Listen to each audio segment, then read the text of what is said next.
지난 뉴캐슬과의 경기가 끝나고 업로드했던 영상에서 8월이 손흥민의 활약에 대한 소개였고, 아마 올 시즌 영상 중 가장 긴 시간을 할애하여 개인의 경기력에 포커스를 맞췄었습니다.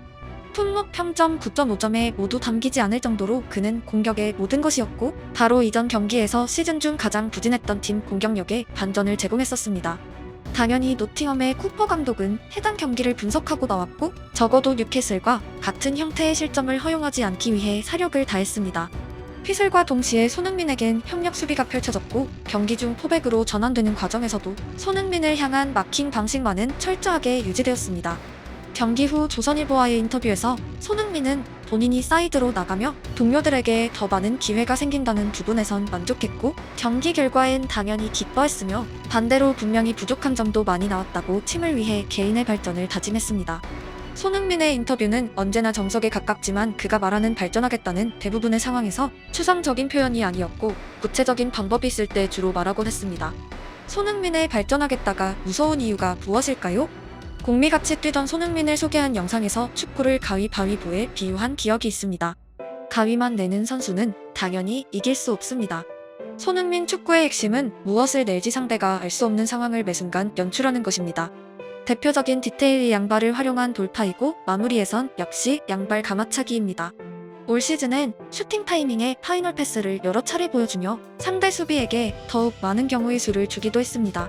문제는 사이드에서 선 손흥민의 양방향이 협력 수비에 막혔을 경우 중앙과는 달리 침투하는 동료를 찾기 어렵다는 것입니다. 그에게 협력 수비가 들어오면 동료 한 명은 자유롭다는 의미인데, 어제의 경우는 왼쪽에 손흥민과 반대 방향인 오른쪽 먼 거리에 클루셉스키가 주로 홀로 남았습니다. 원론적으로 파이널 패스를 뿌리기 힘든 위치입니다. 만약 왼쪽 손흥민과 가까이 있던 히샬리송이 프리였다면 당연히 수월한 패스가 제공됐을 것이고, 오른쪽 윙어의 마킹을 비운 노팅엄의 선택은 축구의 교과서처럼 당연한 수순이었습니다.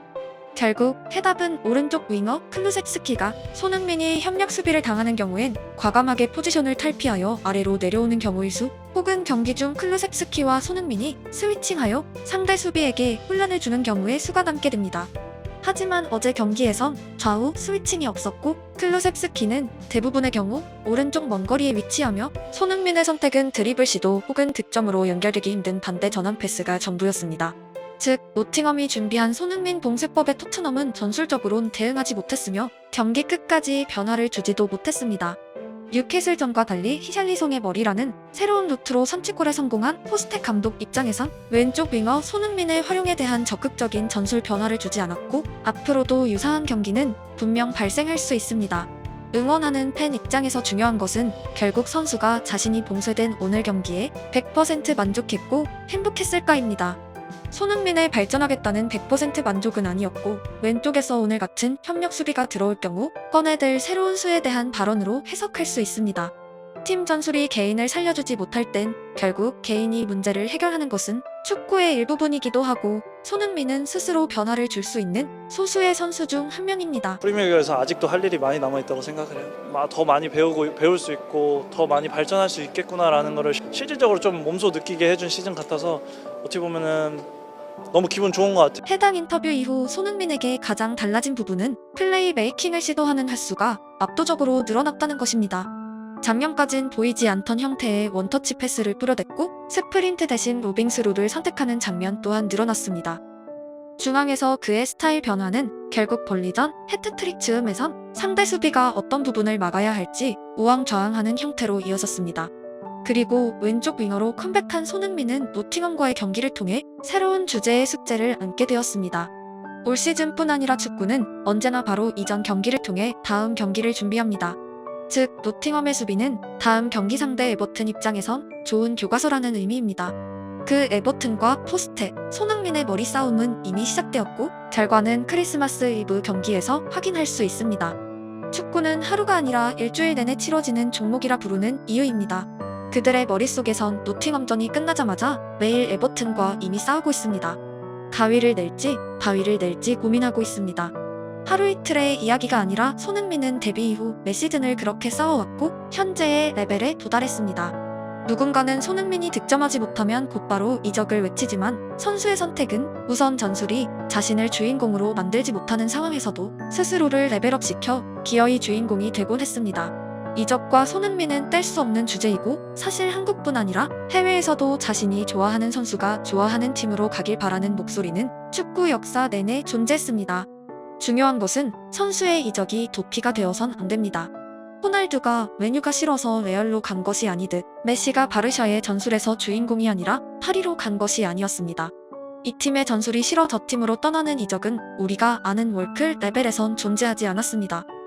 더욱이 손흥민 스스로의 선택은 언제나 발전에 가장 초점을 맞추고 있었습니다. 토트넘 전술이 마음에 안 드니까 차라리 떠나겠다가 아니라 어떤 경우에도 결국 나는 최고가 되겠다는 야망과 노력으로 이 자리까지 왔습니다. 그의 선택이 끝까지 토트넘일지 새로운 팀일지 미래는 알 수 없지만 팬들이 한결같이 바란 소망은 행복 축구이고 정답은 팬이 내리는 것이 아니라 손흥민의 선택입니다. 그가 어떤 선택을 하든 응원할 것이고 자신의 자리에서 성장 그래프가 전혀 꺾이지 않은 현역의 시간은 이미 전설적입니다. 개인적으로는 왼쪽과 중앙 출전을 적절히 섞어 상대에게 혼란을 주는 출발을 기대하지만 포스텍 감독 입장에선 승리한 전술 그대로 에버튼전을 시작한다면 결국 손흥민의 말처럼 개인의 발전이 키포인트가 됩니다. 그리고 손흥민과 토트넘에서 가장 절친한 친구로 알려진 벤 데이비스의 분전에는 조금의 아련함이 있었습니다. 그는 데뷔 후 대부분을 레프트 풀백으로 뛰었고 파이브백의 스토퍼 역할도 맡았지만 포백 라인의 센터백 출전은 거의 없었습니다. 반더벤의 부상으로 다이어의 복귀를 예상했지만 포스텍의 선택은 현재까지는 벤 데이비스이고 그는 낯선 자리에서 분투하고 있습니다. 첫 경기에선 풀백이 센터백 대타로 노력했다 정도였다면 어제 경기에선 그냥 정통 센터백 같은 클리어 능력을 보이기도 했습니다. 최근 경기들이 끝날 때마다 집으로 돌아가 얼마나 치열하게 자신의 경기를 분석하고 더 높은 레벨을 위해 싸워왔는지 알 수 있는 확연한 변화였습니다. 부주장 로메로와 메디슨은 그보다 토트넘 경험과 나이 모두 아래입니다. 하지만 포스텍 감독이 벤 데이비스를 주장단에 포함시키지 않은 이유는 명확했습니다. 개막과 동시에 레프트 풀백으로 누도기를 중용했고 벤은 벤치에 앉아 있었습니다. 경기에 뛸 선수를 주장단에 포함하는 이전 소속팀의 기도가 이어졌고 벤 데이비스는 매년 주전 경쟁을 해왔지만 올해는 특히 완전하게 밀려난 상태였습니다. 벤 데이비스의 팬이 있다면 감독을 욕하고 동료를 욕하고 이적을 외쳐야 할 상황이었습니다. 하지만 주전의 부상과 징계 이후에야 벤 데이비스에겐 기어이 기회가 주어졌고 메인이 아닌 포지션에서 살아남기 위해 처절하게 싸우고 있고 심지어 발전하고 있습니다. 이것이 축구입니다. 나이와 대표팀 경력, 과거의 영광은 출전 명단에서 전혀 고려되지 않는 냉정한 세계입니다. 손흥민이 8시즌 연속 주자릿수 득점을 올리는 동안 그에게 안정적인 주전 보장이란 없었고 언제나 도전자의 입장에서 싸웠습니다. 그의 팔에 감긴 주장 완장이 특별했던 가장 큰 이유는 벤과 달리 개막 이전부터 포스텍 감독은 손흥민의 기용을 확정했다는 의미이기 때문입니다.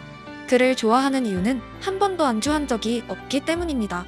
축구를 대하는 그의 자세를 보며 제 직업에서 더 큰 노력으로 이어지기도 했습니다. 힘들 때 욱해서 이직이 아니라 우선 여기서 최고가 되겠다는 야심으로 이어지기도 했습니다. 팀은 연승을 달리고 있고 팬은 그의 득점을 기대합니다. 그리고 손흥민은 언제나처럼 더 높은 곳을 주시하고 있습니다. 최고의 선수를 가진 최고의 팬들은 언제나처럼 기대하는 심정으로 에버튼전 손흥민의 손이 가위일지 아니면 주먹일지 기다리고 있습니다.